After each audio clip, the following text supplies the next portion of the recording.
안녕하세요. 말씀 묵상 이광재 목사입니다. 하나님께서 말씀하신 대로 이제는 이스라엘 백성들은 시드기야 왕과 함께 바벨론 포로로 끌려갑니다. 참으로 하나님의 이스라엘 그 약속의 땅에서, 가나안 땅에서 이제는 이국 땅, 하나님의 성전이 없는 그곳에 끌려간 이스라엘 백성들, 참으로 절망적일 수밖에 없는 그 상황 속에서 하나님은 이 위로의 메시지를 예레미야를 통해서 전해 주십니다. 그들이 이 메시지를 듣고 그들이 바라봐야 될 것은 무엇인지를 다시 한번 깨닫기 원하셨고요. 하나님은 또 약속하신 이 말씀을 반드시 성취할 것이라고 약속하십니다. 이 메시지를 통해서 하나님께서는 이스라엘 백성들에게 무엇을 전하고 싶으셨을까요? 또 이 메시지를 또 이 시기대에 저희들에게도 들려주시는 그 분명한 이유가 있을 것입니다. 오늘 말씀을 같이 나누면서 하나님의 귀한 메시지 가운데 귀를 기울이고요. 이 시대를 사는 저희들이 또 바라봐야 될 것은 무엇인지를 하나님의 은혜 가운데 우리 마음에 새기는 그런 귀한 시간이 되기를 간절히 소망합니다. 제가 기도하고 시작하겠습니다. 하나님 아버지, 오늘도 하나님께서 귀한 말씀을 주셨습니다. 저희들의 연약함을 바로 깨닫게 해주시기 위해서, 세워가기 위해서 하나님은 또한 말씀을 허락해 주신 줄 믿습니다. 말씀하여 주시고 성령님 조명하여 주시옵소서. 감사드리며 예수님의 이름으로 기도드립니다. 아멘. 예레미야 29장 1절에서 14절 말씀을 제가 봉독해 드리도록 하겠습니다. 선지자 예레미야가 예루살렘에서 이 같은 편지를 느부갓네살이 예루살렘에서 바벨론으로 끌고 간 포로 중 남아있는 장로들과 제사장들과 선자들과 모든 백성에게 보냈는데, 그때는 여고니아 왕과 왕후와 궁중 내시들과 유다와 예루살렘의 고관들과 기능공과 토공들이 예루살렘에서 떠난 후라. 유다의 왕 시드기야가 바벨론에 보내어 바벨론 왕 느부갓네살에게로 가게 한 사반의 아들 엘라사와 힐기야의 아들 그마랴 편으로 말하되, 만군의 여호와 이스라엘의 하나님께서 예루살렘에서 바벨론으로 사로잡혀 가게 한 모든 포로에게 이와 같이 말씀하시니라. 너희는 집을 짓고 거기에 살며 텃밭을 만들고 그 열매를 먹으라. 아내를 맞이하여 자녀를 낳으며 너희 아들이 아내를 맞이하여 너희 딸이 남편을 맞아 그들로 자녀를 낳게 하여 너희가 거기에서 번성하고 줄어들지 아니하게 하라. 너희는 내가 사로잡혀 가게 한 그 성읍의 평안을 구하고 그를 위하여 여호와께 기도하라. 이는 그 성읍이 평안함으로 너희도 평안할 것임이라. 만군의 여호와 이스라엘 하나님께서 이와 같이 말씀하시니라. 너희 중에 있는 선지자들에게와 점쟁이에게 미혹되지 말며 너희가 꾼 꿈도 고지 듣고 믿지 말라. 내가 그들을 보내지 아니하였어도 그들이 내 이름으로 거짓을 예언함이라. 여호와의 말씀이니라. 여호와께서 이와 같이 말씀하시니라. 바벨론에서 70년이 차면 내가 너희를 돌보고 나의 선한 말을 너희에게 성취하여 너희를 이곳으로 돌아오게 하리라. 여호와의 말씀이니라. 너희를 향한 나의 생각을 내가 아나니 평안이요 재앙이 아니니라. 너희에게 미래와 희망을 주는 것이니라. 너희가 내게 부르짖으면 내게 와서 기도하면 내가 너희들의 기도를 들을 것이요. 너희가 온 마음으로 나를 구하면 나를 찾을 것이요. 나를 만나리라. 이것은 여호와의 말씀이니라.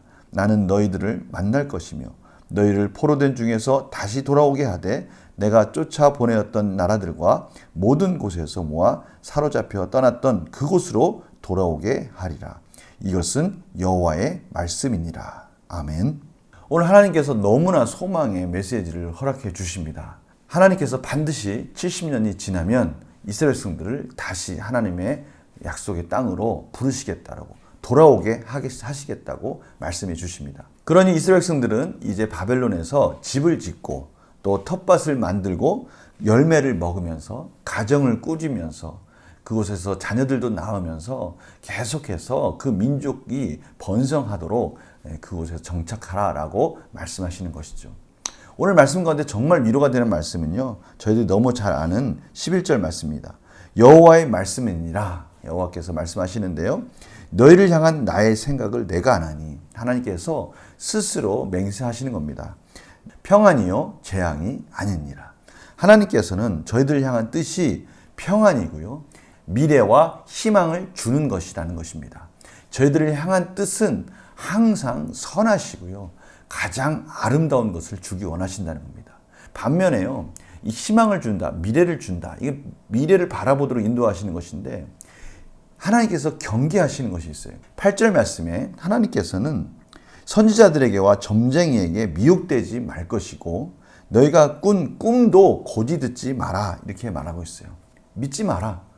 꿈이나 이런 헛된 것들을 바라보지 말고 그런 것들 얘기하는 선지자들을 쫓아가지 말고 오직 하나님의 말씀, 하나님께서 약속하신 말씀 70년이 지나면 다시 회복하실 것이고 하나님의 말씀 가운데 하나님을 찾고 기도하면 하나님께서 만나 주실 것이니까 이상하고 쓸데없는 것에 매달리지 말고 하나님께 은혜를 구하면 하나님께서 반드시 그의 백성들을 만나 주시고 구원해 주실 것이니까 다시 한번 하나님만을 바라보라고 이스라엘 백성들에게 편지를 통해서 권고하고 계시는 것입니다. 오늘 이 말씀 참 너무나 소중한 말씀이에요. 오늘 메시지의 정말 가장 중요한 핵심은 두 가지입니다. 하나는 정말 하나님께서 저희들을 향한 뜻은 선한 풍성한 미래이며 희망이며 평안이라는 것입니다.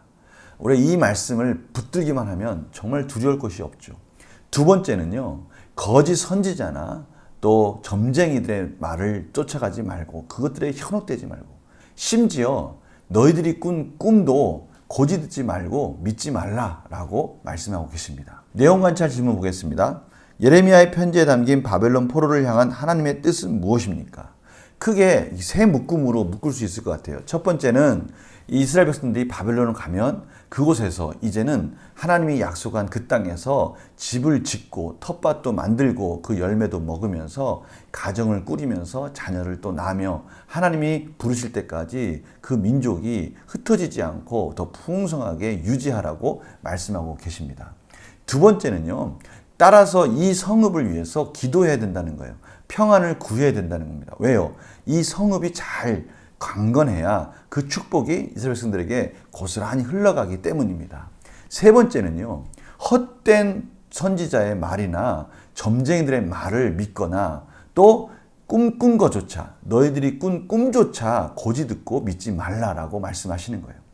이 사람들은 힘들고 어려울 때가 되면 뭔가 지푸라기도 붙들고 싶어가지고 여러 사람들의 말에 현혹되지 않습니까? 또 꿈을 꾸면 또 그 꿈이라도 의지하고 싶은 마음에 좋은 꿈을 꾸면 또 좋은 꿈을 꿔서 좋아하고 또 이상한 꿈을 꾸면 그것 때문에 막 흔들리는 그런 일들이 너무나 비일비재할 수밖에 없는 거예요. 그럴 때 하나님께서는 절대 그런 것들을 고지 듣거나 믿지 말라라고 분명히 말씀해 주십니다. 오직 믿을 것은 하나님의 말씀밖에 없다는 것을 확인시켜 주시는 것이죠. 두 번째 문제 보겠습니다. 하나님께서는 바벨론 포로로 끌려간 백성에게 무엇을 약속하십니까? 오직 이들이 믿을 것은 하나님의 말씀입니다. 10절 말씀입니다. 여호와께서 이와 같이 말씀하시니라 바벨론에서 70년이 차면 내가 너희를 돌보고 나의 선한 말을 너에게 성취하여 너희를 이곳으로 돌아오게 하리라. 바로 이 미래에 대한 소망, 희망의 메시지 이것만을 붙들어야 된다는 겁니다. 하나님의 말씀, 약속의 말씀만을 붙들어야 된다고 말씀하시는 것이죠. 14절 말씀도 동일합니다. 여호와의 말씀이니라 나는 너희들을 만날 것이며 너희를 포로된 중에서 다시 돌아오게 하되 내가 쫓아보내었던 나라들과 모든 곳에서 모아 사로잡혀 떠났던 그곳으로 돌아오게 하리라. 여호와의 말씀이니라. 두 번이나 반복해서 여호와의 말씀이니라 라고 말씀하고 계십니다. 이 언약의 말씀을 하나님께서 반드시 성취할 것이라는 것을 저들에게 가르쳐주고 계시는 것이죠. 연구와 묵상 질문 보겠습니다. 하나님께서 백성에게 70년이 지난 후 회복을 약속하신 이유는 무엇입니까? 오늘 말씀 가운데 나와 있습니다. 이스라엘 백성들이 무엇을 바라보고 살아야 할지. 하나님께서 이스라엘 백성들을 향한 뜻은 평안이고요, 미래이고요, 희망입니다. 이스라엘 백성들이 이제 그것을 바라보고 살도록 하나님께서 하나님의 말씀 가운데 약속해 주신 것이죠. 다른 어떤 것에도 흔들리지 마라라고 하나님께서 이스라엘 백성들 가운데 그 불안함하고 염려스러운 마음들, 이국 땅에서 정말 얼마나 희망이 없고 불안 가운데 두려움 가운데 살겠습니까? 그때 하나님께서는 미래의 소망의 메시지를 통해서 그들을 여전히 잊지 않고 기억하고 있으니까 하나님 말씀만을 바라보고 흔들리지 마라라고 그들에게 그곳에서 당당하게 살 수 있는 그 근거를 만들어 주신 것이죠. 느낀 점 볼까요? 죄악에 빠졌던 백성을 심판하시지만 때가 되면 회복하신 하나님을 보며 무엇을 느낍니까? 저는 오늘 말씀을 보면서 제 자신이 사람의 말과 환경 가운데 또 여러 가지 결과들, 잠깐에 이루어지는 내용들, 이런 것들에 너무 쉽게 흔들리는 모습이 있었다는 것을 고백하지 않을 수 없는 것입니다. 그러한 우리의 삶이 바로 이 바벨론 포로의 삶과 같다는 것을 오늘 하나님께서 말씀해 주기 원하시는 것이죠. 이 세상을 사는 것이 마치 하나의 인생이라는 그런 포로의 삶을 사는 것 같다는 것이죠. 이 결단과 적용을 볼까요? 회복하시는 하나님의 때를 기다리지 못해 실패했던 적이 있다면 언제입니까? 불안과 염려 속에서 나도 모르게 인간적인 마음이나 인간적인 생각이 앞서서 그런 인간적인 방법을 동원해서 그 문제를 풀려고 했던 적은 언제냐 이것이죠. 성경에도 이러한 실수들이 많이 등장을 하죠. 아브라함도 그랬고요. 야곱도 그랬고요. 사울도 그랬고요. 뭔가 조금만 기다리면 하나님의 귀한 뜻이, 그 조금만 인내하면 하나님의 섭리가 이루어질 수 있었을 텐데 그 잠깐을 못 기다리고 스스로 뭔가 해보려고 하다가 하나님께 무서운 심판과 징계를 또 고난의 길을 가는 이런 여러 가지 경우들을 저희들이 보게 됩니다. 우리 스스로가 바로 이런 함정에 빠지지 말라고 하나님께서 말씀하고 계시는 것이죠. 두 번째 적용이 그래서 중요하다고 할 수 있습니다. 결국 회복을 이루시는 하나님을 신뢰하기 위해 무엇을 결단하고 실천하겠습니까? 신뢰, 또 관계의 회복, 이것은 저희들이 결국 어디에 많은 시간과 물질과 또 우리의 삶에 어디에 가장 많은 집중을 하고 있는가, 그것이 아니겠습니까? 우리가 사람을 만날 때도 동일한 거 아니겠어요? 많이 만나고 또 많이 시간을 투자하고 많이 집중해서 다양한 방법으로 전화도 하고 이메일도 보내고 또 서로 만나서 같이 얼굴을 맞대는 시간도 많고 이러한 관계들을 통해서 신뢰가 쌓여지는 거 아니겠습니까? 바로 저희들이 이 부분을 이제는 하나님에게 집중할 때, 하나님과의 바로 이런 다양한 방법을 찾아갈 때 저희들은 저희들을 향한 하나님의 메시지, 그 소망의 메시지로 저희들의 삶이 다시 단단해질 수 있다는 것이죠. 그러한 것들을 저희들이 다양하게 시도하고 하나님을 구할 때 하나님은 저희들을 만나 주실 것이고요. 그런 하나님이 주시는 풍성한 은혜 가운데 저희들이 어느 곳에도 흔들리지 않는 평안한 삶으로 살아갈 것입니다. 오늘 바로 그 부분을 찾아가라고 말씀하시는 하나님의 메시지입니다. 저는 우리 성도님들의 상황을 잘 모르기 때문에 그것이 무엇인지에 대해서 제가 구체적으로 적용해 드릴 수는 없습니다. 그러나 우리 성도님들은 삶 속에서 내가 하나님과의 관계를 회복하기 위해서 이 부분은 이렇게 바꾸면 되겠구나. 이 부분은 이렇게 시도하면 되겠구나. 라는 것을 잘 아실 줄 믿습니다. 오늘 메시지가 바로 그거예요. 하나님과의 관계를 다시 친밀하게, 혹시 하나님과의 관계가 소원해져서 하나님의 메시지에 붙들리지 않았기 때문에 불안했던 마음이 있다면 그것을 다시 회복하기 위해서 어떤 다양한 시도를 할 수 있을까? 그것을 하나님께서 지금 찾아가라고, 적용하라고 말씀하고 계십니다. 오늘 말씀 꼭 기억하시면서 다시 한번 여러 가지 다양한 시도에 도전하시는 우리 성도님들의 삶이 되기를 간절히 축원합니다. 제가 기도하고 마치겠습니다. 하나님, 저희들이 하나님의 관계를 회복하기 위해서 하나님의 관계를 친밀하게 만들어 간다는 것은 저희들이 그 말씀을 붙들고 사는 지혜인 줄 믿습니다.